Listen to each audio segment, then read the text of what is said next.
After each major snowfall, Anchorage police investigate an average of 60 accidents every 24 hours. Driving in Alaska is a unique experience. It requires special vehicle equipment and protection, as well as special skills and awareness. To help you avoid becoming one of the ever-increasing yearly statistics, we have prepared this 15-minute presentation on safe winter driving in urban Alaska.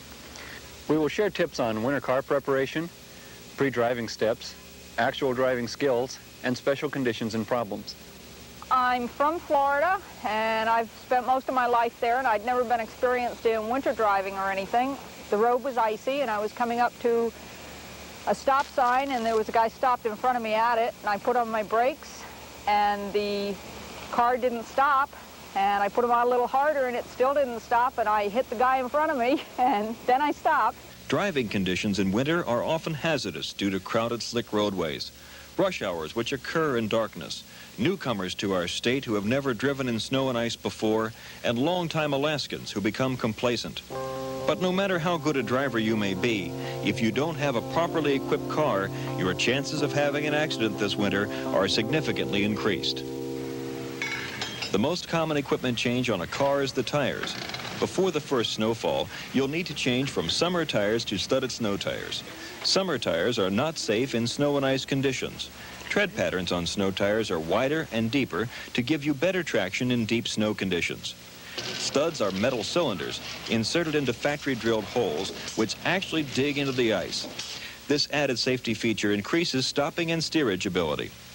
It's important to buy tires which are recommended for your car size. Check your owner's manual. To decrease expense in the long run, you can buy extra wheels on which to mount the tires instead of getting tires mounted and unmounted each year. Even if you avoid one minor fender bender, you'll probably be ahead financially when you consider your insurance deductible. A pre-winter tune-up will help assure that your car will not leave you stranded. Antifreeze is the most important step in winterizing your cooling system. Antifreeze is a mixture of water and antifreeze. The more antifreeze, the lower the freezing temperature. This protects your engine block from freezing and rupturing and needs to be fresh to be strong. You can check the temperature range with one of these or request a service station attendant to do it for you. Use a lightweight or a multi-purpose all-season use oil in winter. This will help your engine turn over more easily and require less drain on your battery. A clicking sound when turning the ignition key may be an indication of a bad connection at the terminals. Clean them with terminal cleaners. Check the fluid level by unscrewing battery caps. There are no caps on maintenance-free batteries. A loose fan belt or bad alternator can allow the best of batteries to become weak. Simply test the belt tension. There should be no more than a maximum of 1 inch of play, or attempt to turn the rotor on the alternator. If it turns, the belt is too loose. This prevents the battery from getting recharged properly. If your headlights dim noticeably at a stoplight, be sure to check the belt, battery, and alternator. Block heaters are installed on the coolant system to circulate heated fluid through the engine block. The block heater helps with cold starting and shortens warm-up periods. Don't forget antifreezing fluid for your window washing tank. You'll need this particularly at the beginning of winter and throughout breakup. Check your lights for effectiveness by driving up to a wall. Improperly aligned lights not only reduce visibility for you, but can blind an approaching motorist. Take the time to check turn signals, tail lights, and brake lights as well. A properly stocked trunk can be a lifesaver in severe cold breakdowns. Items we recommend which are useful include jumper cables, the type that are bound together, terminal cleaners, flares, a container filled with kitty litter, a shovel, tow straps, emergency lighting equipment, tire chains, a blanket, boots for walking, fix-a-flat, and traction mats. The night before driving, listen to the weather report. A drop in temperature may mean you'll want to plug in your block heater, or the forecast of snow may mean setting your alarm a few minutes earlier to allow time to shovel out, clear windows, and get to work.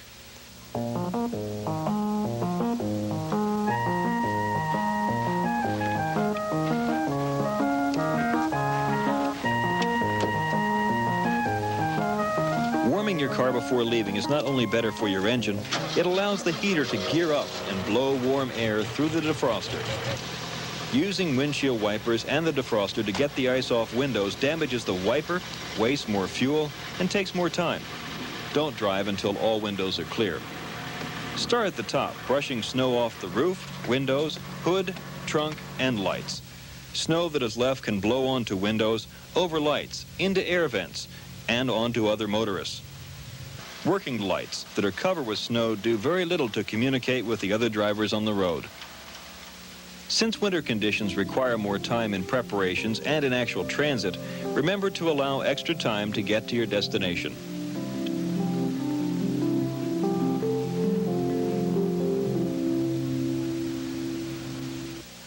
I was driving down Minnesota and the light turned yellow and I had to put on my brakes really fast. My brakes locked. My tires are still my summer tires and I haven't had a chance to change them yet. And I slid right through the intersection and got hit by a car in the side. The most frightful thought about winter driving is skidding. Most of us forget the basic fact of winter driving: you can't do anything quickly. The natural reaction to skidding is to panic and slam on the brakes. Nothing can compensate for the reduced traction of ice and snow except slowing down. Slow down your driving actions. Brake gradually.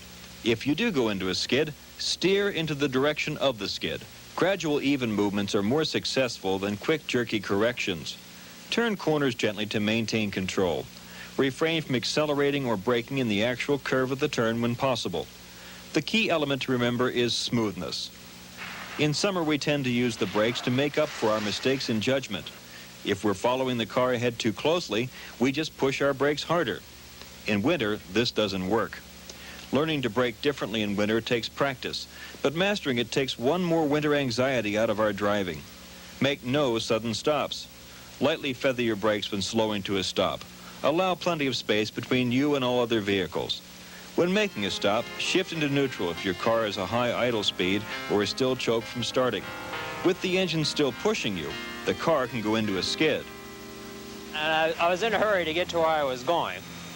And I thought that, well, my mind was on other things. And the next thing I knew, I was sitting in the middle of this yard. And there was a pine tree that was half on the top of the hood of the truck.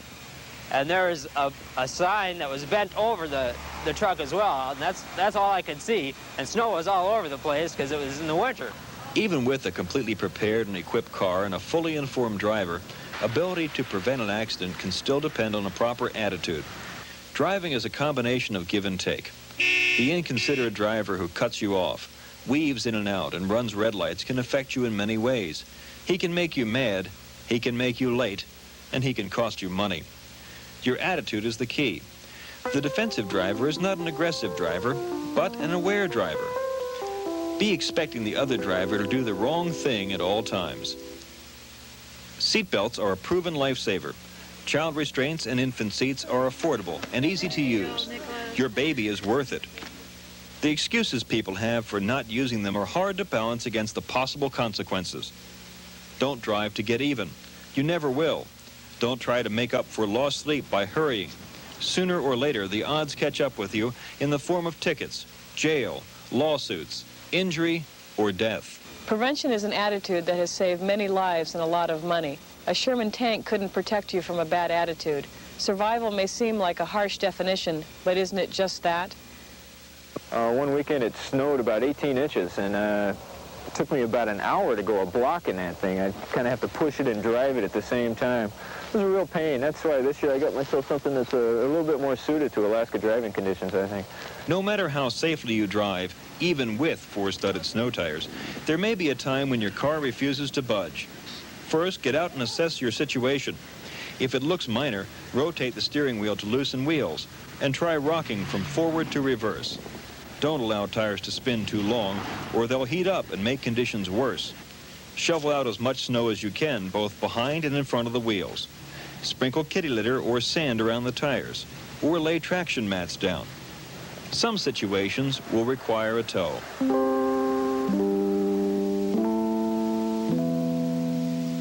If your vehicle breaks down, try to get safely off to the side of the road. Place flares around it if necessary, and leave the emergency flashers going. If anyone stops to help you, crack the window open and leave the door locked. Ask them to call the police or a tow. If not, roll up the windows and lock the doors. Put on extra clothing from the trunk and walk for help. Jumper cables can help when the battery goes dead. A few things to remember about jumper cables include hooking up with the ground to a location away from the battery. Grounding directly to the battery post could cause a spark that could explode the fumes coming from the battery. Hint, if you need a jump start but don't have cables, call a cab company.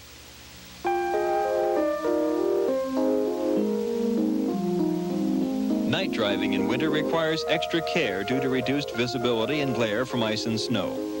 Windows should be cleaned on the inside as well as out. Drive with low beams in foggy, rainy, or snowy conditions. This will increase your vision and help oncoming motorists to see you more clearly. Above all, expect the unexpected.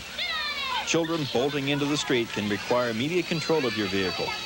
If you're going too fast for conditions, or you're not paying attention, results could be tragic. Well, this happened a couple weeks ago. I was coming through this intersection here. It's an uncontrolled intersection, and I hadn't cleaned my windows properly, and I really wasn't paying attention. And this woman came by and just, bam, you know, it was just out of nowhere. It was really scary. There was a couple kids in the car, and luckily no one got hurt, but it ended up costing me a couple $1,000s. Primary causes for accidents are speed, following too closely, and inattentive drivers. Know the roads and areas you travel. Prepare well in advance for any change of lane, turning, stopping, or merging into traffic. Use your turn signal before you turn or change lanes. Only pass when safe and legal to do so. Anticipate intersections. In general, use common sense. If you do have an accident, stop as soon as is safe. Assist anyone injured and call for professional help quickly. If someone is injured or if the accident damage totals over $500, you must make a police report. You're not required to await police to move your vehicles from the roadway. Wintertime driving in Alaska requires a well-prepared vehicle and a careful driver. The use of 4 studded snow tires increases steering and stopping ability. A pre-winter tune-up and properly stocked trunk will prevent many potential hazards. Be sure your car is free of ice and snow and that you allow extra time to get to your destination. While driving, remember the importance of gentle, slow movements. A sensible speed limit is one where you can safely maneuver and stop in existing conditions. Watch for pedestrians, children, and other motorists. Defensive drivers anticipate the unexpected. Your preparation, awareness, and careful driving will help keep our city streets safe.